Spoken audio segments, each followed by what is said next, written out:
أما بعد فأعوذ بالله من الشيطان الرجيم بسم الله الرحمن الرحيم قد جاءكم من الله نور وكتاب مبين صدق الله العظيم۔ اللہ رب العزت کے فضل و کرم سے، اس کی توفیق خاص سے، اس کے حبیب کریم صلی اللہ علیہ وآلہ وسلم کی ذات مبارکہ کے رسول جلیلہ سے ہم سب لوگ اس خوبصورت رضم پاک میں، محفل پاک میں جو محمد عرفان صاحب نے اپنے بیٹے محمد علی عرفان، ان کے جو نمبر آئے ہیں ماشاءاللہ بڑے ہائی مارکس آئے ہیں، 4 دم 1100 یعنی 1096 نمبر آؤٹ آف 1200 میں سے۔ یہ ایک اچھی روایت ہے۔ لوگ جب بھی کوئی کامیابی ملتی ہے نا تو کوئی آؤٹنگ پہ چلا جاتا ہے، تو کوئی باہر چلا جاتا ہے، کوئی فنکشن رکھ لیتے ہیں جس کے اندر سارے غیر شرعی کام ہوتے ہیں۔ یہ کتنی اعلیٰ عادت ہے، کتنی اعلیٰ رسم ہے، روایت ہے کہ آپ کو کوئی بھی کامیابی ملے آپ اس کامیابی کو حضور کے نام سے منسوب کر دیں، ذات مصطفیٰ سے منسوب کر دیں۔ یعنی آپ کو کامیابی ملی تو آپ کیا کرنے بیٹھ گئے؟ ذکر مصطفیٰ۔ کتنی اعلیٰ عادت ہے، کتنی اعلیٰ رسم ہے۔ اللہ تعالیٰ ان کو جزائے خیر عطا فرمائے، ان کے بچوں کو مزید کامیابیاں عطا فرمائے۔ ہمارا جو ہے نا عقیدہ تھوڑا سا صحیح ہونا چاہیے فرشتوں کے بارے میں۔ قرآن پاک کے اندر فرشتوں کے بارے میں جو عقیدہ بیان کیا گیا ہے، اگر تھوڑا سا آگے ہوئے تو مجھے اپنی بات سمجھانا سکتے ہیں۔ عقیدہ جو ہے فرشتوں کے بارے میں، لا یعصون اللہ ما امرهم ویفعلون ما یؤمرون۔ اللہ تعالیٰ کے جتنے بھی ان گنت لا تعداد فرشتے ہیں، قرآن پاک نے فرمایا ان فرشتوں میں سے کوئی بھی اللہ کی نافرمانی کرنے کا اختیار نہیں رکھتا ہے۔ وَيَفْعَلُونَ مَا يُؤْمَرُونَ، وہ وہی کرتے ہیں جس کا حکم انہیں اللہ نے دیا ہوتا ہے۔ تو یہ جو قصہ ہے نا کہ وہ فطرت جو فرشتہ تھا، یہ اس وقت کتابوں میں آ گیا، لوگوں نے نقل کر دیا کتابوں کے اندر، پھر واقعات یہ محفل کے اندر بھی علماء بیان کرتے ہیں۔ اندازہ کریں آپ، علماء، اگر میں یہ تصریح نہ کروں آپ کے سامنے، اگر ہم کہتے ہیں اس فرشتے سے خطا ہوئی تو کس کا انکار ہو جائے گا؟ قرآن پاک کا انکار۔ تو قرآن پاک کا انکار کیا ہے؟ کفر ہے۔ جو شخص بھی یہ واقعہ بیان کرتا ہے اس کو شاید یہ مسئلہ معلوم نہیں ہے، جس وجہ سے وہ یہ واقعہ بیان کر دیتا ہے، کفر کا فتویٰ نہیں لگے گا۔ لیکن صحیح عقیدہ کیا ہے؟ اللہ کا کوئی بھی فرشتہ اللہ تعالیٰ کی نافرمانی کرنے کا اختیار نہیں رکھتا ہے۔ اگر ہم کہتے ہیں کہ نافرمانی کی اور امام حسین علیہ السلام کے صدقے اللہ نے اس قصے کو معاف کر دیا تو اس سے قرآن کا انکار لازم آتا ہے۔ یہ عقیدہ صحیح۔ دوسری دلیل کوئی آپ کو یہ دے سکتا ہے قرآن پاک سے، کیا دلیل ہے؟ کہ بابل کے مقام پہ جو 2 فرشتے نازل ہوئے تھے، ہاروت اور ماروت، وہ کہتے ہیں یہ 2 فرشتے نازل ہوئے، انہوں نے لوگوں کو جادو سکھایا، جادو سکھایا تو اس کی وجہ سے یہ کیا ہو گیا؟ اللہ کافر ہو۔ یہ واقعہ بھی بڑی بڑی تفاسیر میں لکھا ہوا ہے، قرآن کا انکار لازم آتا ہے۔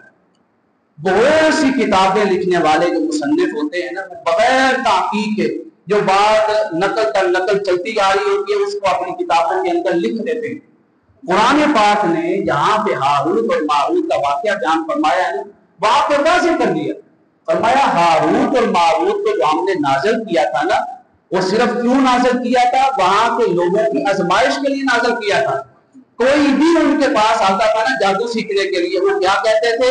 انما نحن فتنۃ فلا تکفر، ہم تمہاری طرف اللہ تعالیٰ کی آزمائش ہے، ہم سے جادو سیکھ کر تم کفر نہ کر بیٹھنا۔ اللہ نے یہ نہیں فرمایا وہ فرشتوں نے کفر کیا، کیا فرمایا؟ یہ آزمائش تھے ان لوگوں کے لیے کہ کیا ان سے جادو سیکھتے ہیں یا دین کی باتیں سیکھتے ہیں۔ انہوں نے دین کی باتیں تو سیکھی نہیں، کیا سیکھا؟ جادو سیکھا۔ فرمایا جب انہوں نے جادو سیکھا تو وہ جادو بھی نفع بخش نہیں سیکھا کہ ہم کسی کو نقصان سے بچائیں گے۔ کیا جادو سیکھا؟ ما بین المرء و زوجہ، تاکہ میاں اور بیوی کے درمیان جھگڑا کروا دیں، طلاق کروا دیں، تفریق کروا دیں، جدائی کروا دیں۔ فرمایا انہوں نے جادو بھی سیکھا تو وہ سیکھا جو قرآن پاک نے فرمایا جو نقصان پہنچانے والا تھا. تو فرمایا جادو سکھانے والے ہاروت اور ماروت کافر نہیں تھے, وہ آزمائش تھی اللہ تعالیٰ کی. جادو سیکھنے والے کافر ہو گئے. تو لہذا پہلا عقیدہ فرشتوں کے بارے میں کیا ہونا چاہیے ہمارا؟ معصوم عن الخطا, معصوم عن الخطا. اور انبیاء کرام علیہ السلام کے بارے میں کیا عقیدہ ہونا چاہیے؟ معصوم عن الخطا. اولیاء کرام, اصحاب کرام, اہل بیت عظام, ان کے بارے میں کیا عقیدہ ہونا چاہیے؟ محفوظ عن الخطا, کہ ان سے غلطی ہو سکتی ہے, خطا ہو سکتی ہے, پر اللہ تعالیٰ کے ان کے اوپر اتنا فضل ہوتا ہے کہ رب کائنات ان کو غلطی سے, خطا سے محفوظ رکھ لیتا ہے. اور محفوظ کا دوسرا معنی کیا ہے؟ اگر غلطی ہو جاتی ہے تو یہ اپنی غلطی پہ تاخیر نہیں کرتے ہیں, بلکہ فوراً اس غلطی کے اوپر اللہ کی بارگاہ میں توبہ کر لیتے ہیں. یہ عقیدہ, بہت عقیدہ اس کو کہتے ہیں جو قرآن و حدیث کے مطابق, عقیدت کے مطابق نہیں. یہ بات سمجھیں, عقیدہ عقیدت کے مطابق ہو تو کفر بھی ہو سکتا ہے. ہماری عقیدت یہ کہتی ہے, پر ہماری عقیدت کے اوپر قرآن اور حدیث جو ہے اس کے خلاف دلائل دیتا ہے. اب یہ جو عقیدہ ہے جو عقیدت کے مطابق آیا ہے یہ کفر بن جائے گا. اگر یہی عقیدہ قرآن اور حدیث کے مطابق ہو جائے تو اس کو عین ایمان کہتے ہیں اور اس کو عین سنیت کہتے ہیں. سنیت کا نام یہ نہیں ہے کہ ہماری عقیدت میں جو ہے وہ ہم اسٹیج پہ بیٹھ کے بولتے چلے جائیں نا. سنیت کیا ہے؟ قرآن و حدیث. اب جو میں نے ایت پڑھی آپ کے سامنے, تین باتیں آپ کے سامنے کروں گا, کیونکہ ہمارے یہاں سنیوں کی محفل میں جب خطیب بیٹھتا ہے تو لنگر کی خوشبو بھی آنا شروع ہو جاتی ہے, لنگر کی خوشبو آنا شروع ہو جاتی ہے. اب وہ ماں بینا یعنی صراط میں ہوگا, ادھر کوئی صراط بھی ہے, ادھر وہ بھی بیٹھا ہے, آپ کہاں سے لوگ توجہ کریں. لیکن الحمدللہ یہ تو لنگر ویسے ٹائم پہ آتا ہے. ایک بات کروں, میں نے جو آیت پڑھی نا, قد جاءکم من اللہ نور, آج ہم صرف لفظ نور پر گفتگو کریں. اس آیت کے ما قبل کیا ہے, ما بعد کیا ہے, آگے کسی محفل میں کسی موضوع کو چلائیں گے, کیونکہ آگے ربیع الاول شریف بھی آ رہا ہے, سفر المظفر بھی آ رہا ہے. اللہ تعالیٰ نے جو انسان کو بنایا ہے نا وہ دو چیزوں کا مجموعہ ہے. اس کے اندر آپ کا عقیدہ حاضر و ناظر بالکل کلیئر ہو جائے گا. بالکل آپ کسی کو بھی سامنے بٹھا کے سمجھا سکتے ہیں. انسان کتنی چیزوں کا مجموعہ ہے؟ دو چیزوں. ایک کا نام کثافت ہے اور دوسرے کا نام لطافت ہے. کثافت کا معنی کیا ہے؟ جب تک آپ کے سامنے کوئی رکاوٹ نہیں ہے آپ کو وہ شے نظر آئے گی. مثلا یہ دیوار سے پہلے جو کچھ یہاں پہ ہے ہمیں وہ سارا کچھ کیا ہو رہا ہے؟ نظر آ رہا ہے. اس دیوار کے پیچھے جو ہے وہ ہمیں نظر, اس کو کیا کہتے ہیں؟ کثافت. اور کثافت ہی کا دوسرا نام بشریت ہے. یہ بات یاد رکھنی, کثافت ہی کا دوسرا نام بشریت ہے. انسان کے دوسرے مجموعے کا نام لطافت ہے. لطافت کا معنی یہ ہے کہ آپ مسجد میں بیٹھے ہیں, اس دیوار کے پیچھے جو کچھ ہو رہا ہے وہ آپ اس کو ایسے ہی دیکھ رہے ہیں جیسے مسجد کے اندر دیکھ رہے ہیں. اس لطافت کا نام کیا ہے؟ روحانیت. اس کو روح بھی کہتے ہیں. اب جس کی روح جتنی کامل ہوتی چلی جائے گی دوسری طرف کثافت اسی قدر کم ہوتی چلی جائے گی. یہ بات یاد رکھنی, روح جس قدر کامل ہو رہی ہے کثافت اسی قدر کیا ہو رہی ہے؟ کم ہو رہی ہے. بشریت کیا ہو رہی ہے؟ کم ہو رہی ہے. جس قدر انسان کی بشریت یا انسان کی کثافت بڑھتی چلی جائے گی برائیوں کی وجہ سے, اسی قدر دوسری طرف لطافت کیا ہوتی چلی جائے گی؟ کم ہوتی چلی جائے گی. تو کمال لطافت پہ, منتہائے لطافت پہ, انتہائے لطافت پہ, عروج لطافت پہ, جہاں پہ لطافت خود لطافت نہیں رہتی ہے, یہاں پہ لطافت کو ایک نیا وجود ملتا ہے. اس لطافت کو نہ میری لطافت کہتے ہیں نہ آپ کی لطافت کہتے ہیں, اس لطافت کا نام لطافت مصطفیٰ ہے.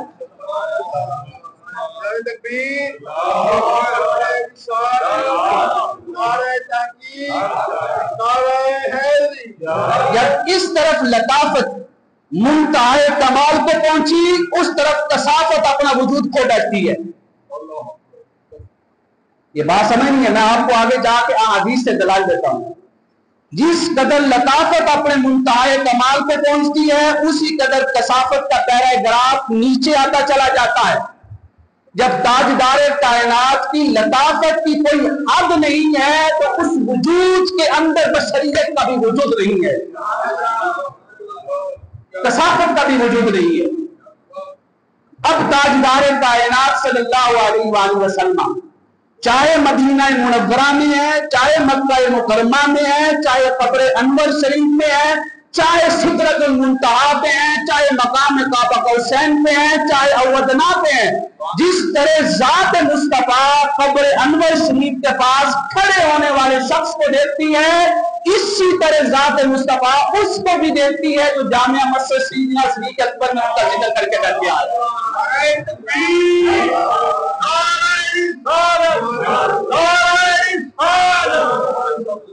نور کسے کہتے ہیں؟ لطافت کو کہتے ہیں۔ اللہ نے فرمایا آپ کے پاس نور آ گیا۔ ایک بات اور سمجھیں، آپ کہہ سکتے ہیں مفتی صاحب یہ تو آپ کا وجدان ہو گیا، یہ تو آپ نے ابھی بات کی تھی عقیدہ قرآن و حدیث کے مطابق ہونا چاہیے، یہ تو آپ عقیدے کو عقیدت کے مطابق لا رہے ہیں، ہے نہیں؟ لطافت منتہائے کمال پہ پہنچی، اس کی دلیل قرآن سے کیا ہے سمجھیے گا۔ ایک شخص ہے عدل، ایک شخص ہے عادل۔ عربی کے اندر دو لفظ بولے جاتے ہیں انصاف کے لیے، علی عادل۔ علی انصاف کرنے والا، علی انصاف کرنے والا، علی عدل۔ فرق آگے نہیں آ گیا؟ علی عادل، علی کی پوری ذات ابھی تک سراپا عدالت نہیں ہے، ہاں جب بھی وہ فیصلہ کرتا ہے عدل کے مطابق کرتا ہے۔ علی عدل، عرب اس ٹائم بولتے ہیں جب جو فیصلہ علی سے صادر ہوگا وہی عدل بن جائے گا، وہی فیصلہ کیا بن جائے گا؟ جب اس کا فیصلہ عدل کہلائے گا تو مطلب کیا؟ اس کی پوری ذات کیا بن گئی؟ عدل بن گئی۔ یہاں پہ اب سمجھیے گا، قد جاءکم من اللہ لم یقل اللہ تعالی منذر۔ اللہ نے یہ نہیں فرمایا منذر آ گیا، عدل عادل، منذر نور۔ اللہ نے یہ نہیں فرمایا منذر آ گیا۔ منور کا معنی یہ ہے کہ ذات مصطفیٰ اگرچہ نور ہے پر منتہائے نور نہیں ہے، کمال نور نہیں ہے۔ اللہ نے کیا فرمایا؟ قد جاءکم من اللہ نور، فرمایا اب تا قیامت جس شے کو بھی نور کہا جائے گا اس کو بھی وجود ذات مصطفیٰ سے ملے گا۔ یہ ہے منتہائے نور۔ اس کے اوپر بہترین واقعہ لطافت اور کثافت کو سمجھنا ہو، صحیح مسلم شریف کی حدیث سے بات، اویس قرنی۔ مشکل ہے کوئی دلیل کسی کو سمجھانا ہو، حضرت اویس قرنی، لطافت اور کثافت کا بہترین واقعہ۔ کثافت ہمیں یہ دلیل دیتی ہے کہ یمن مدینہ منورہ سے سینکڑوں میل کی کثافت پہ ہے، اویس مصطفیٰ کو نہیں دیکھ سکتا، مصطفیٰ اویس کو نہیں دیکھ سکتا، کثافت یہ کہتی ہے۔ لیکن ایک طرف منتہائے لطافت ہے، اس کو ذات مصطفیٰ کہتے ہیں، ایک طرف جو ہے لطافت کی طرف سفر جاری ہے، اس کو اویس قرنی کہتے ہیں۔ صحیح مسلم شریف سے یہ بات ثابت ہو گئی کہ روح جتنی کامل ہوتی چلی جائے گی کثافت اور بشریت اسی قدر کم ہوتی چلی جائے گی۔ ایک مقام ایسا آتا ہے کہ بشریت ختم ہو جاتی ہے، یہ شان صرف ذات مصطفیٰ کی ہے۔ فرمایا لوگو اے میری امت سمجھ لو، یمن کے اندر جو قرنی ہے جس کا نام اویس ہے، اس کے جسم کے اوپر یہ نشان ہے، وہ غلام بستی میں رہتا ہے، اس کا پیشہ یہ ہے۔ فرمایا میری بات کو چھوڑو، میں منتہائے لطافت پہ ہوں، میرا یہ غلام ہے وہ بھی لطافت کے اس مقام پہ ہے کہ وہ یمن میں بیٹھ کر مصطفیٰ کو دیکھ رہا ہے اور مصطفیٰ مدینے میں اپنے اویس قرنی کو دیکھ رہے ہیں۔